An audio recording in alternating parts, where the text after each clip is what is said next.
time in China, then it's almost like, what are you doing this weekend, Shaq?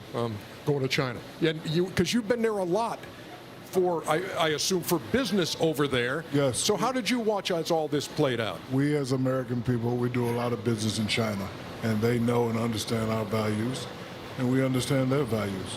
And one of our best values here in America is free speech. We're allowed to say what we want to say, and we're allowed to speak up about injustices, and that's just how it goes. And if people don't understand that, that's something that they have to deal with. But, I just thought it was unfortunate for, both parties, and then you got people speaking when they don't know what they're talking about. But Daryl Morey was right. Whenever you see something wrong going on anywhere in the world, you should have the right to say that's not right, and that's what he did. And but again, when it comes to business, sometimes you have to tiptoe around things. But again, they understand our values. We understand our values, and here we have the right to speak, especially with the social media. We're going to say whatever we want to say when we want to say it. I realize that.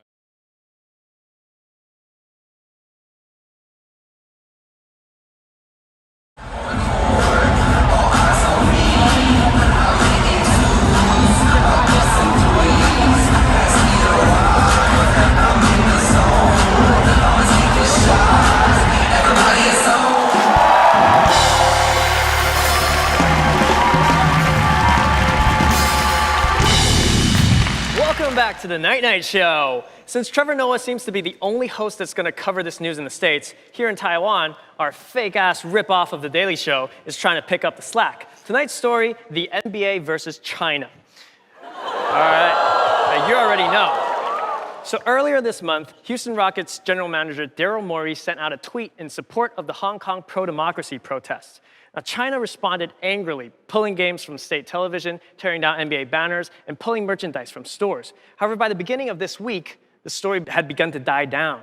And that is until LeBron James waded into the controversy. I don't want to get into a feud with Daryl, Morey, but I believe he wasn't educated on the situation at hand, and he spoke. James not commenting about any political tension in the region, instead focusing on how Morey's comments damaged the NBA's relationship with the country. So many people could have been harmed, not only financially, but physically, emotionally, spiritually. That's absolutely right. People could have been physically harmed by Morey's tweet, which is definitely Morey's fault, not China's. Here to help us understand the story more is our senior NBA correspondent, Sam Yarbs. Thank you, thank you. Oh, thank you. Look, LeBron's reaction was certainly disappointing, but I have to say we should have seen this coming. It's strange that the league's most outspoken player waited over a week to comment on the league's biggest controversy. Not 2, not 3, not 4, not 5, not 6, not 7. In this video, LeBron's actually counting the number of times he could have spoken up this week about Hong Kong. It seems like in this case, democracy and free speech were definitely... blocked by James! Oh. Vicious block by James, my God. So reaction has been swift. Already, protesters have been burning his jersey in Hong Kong. We are very angry at that. And people start burning his jersey. I run a social media page. People send me video. They start burning LeBron jersey. Though, to be fair, that's not something James is unfamiliar with. Forget LeBron James. LBJ should stand for LeBron jersey.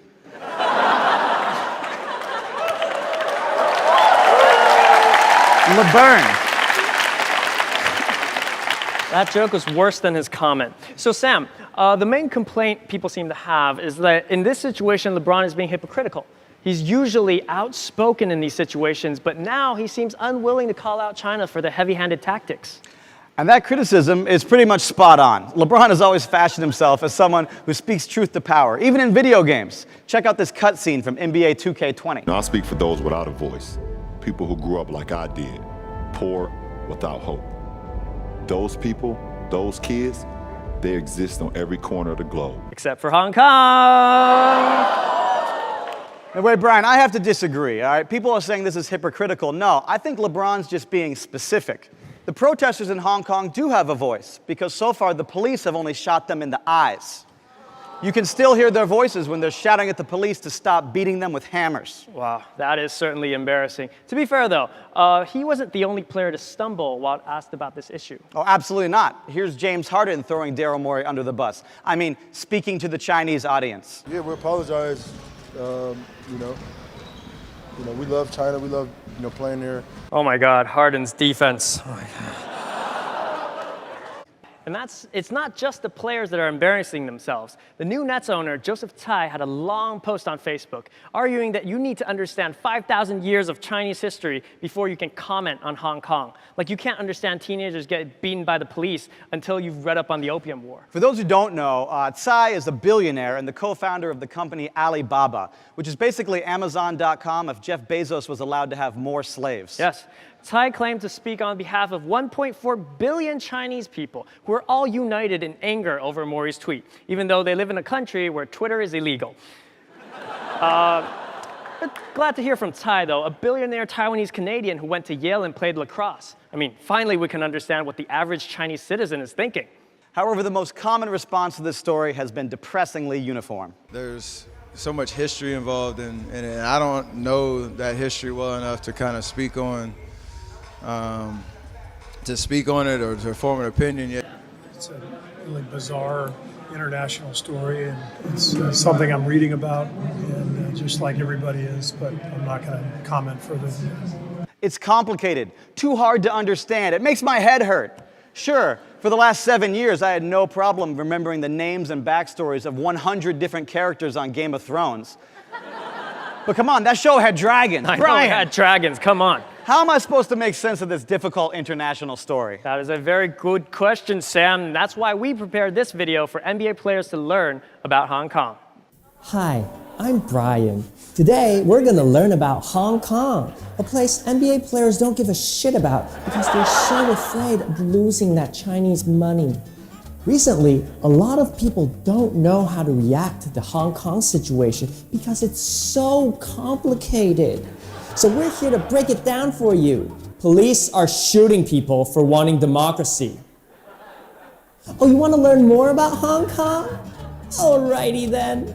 Hong Kong is best known for its dim sum because in their restaurants, you can actually choose what you want, unlike their elections. You might remember Hong Kong for all of their crime films.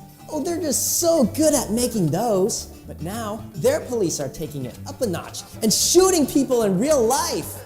Look how realistic those bullets look. Now, we all know that police are not supposed to shoot civilians, unless you have enough money to silence those with a voice. To be fair, the reason why Hong Kongers are protesting is actually very complicated. They have 5 demands. 5 is a very big number. That's like 5 times the amount of useful players to fill its Not to mention how unrealistic their demands are. Like, don't call us rioters, and to have a real election. Oh my God. Triggered! Who are you kidding? You're part of China.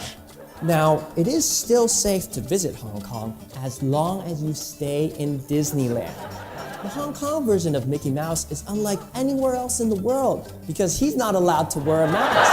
Knock yourself out for Halloween, Hong Kong. Now, if you still want to remain silent when Hong Kong is fighting for democracy because it's too complicated, that's fine.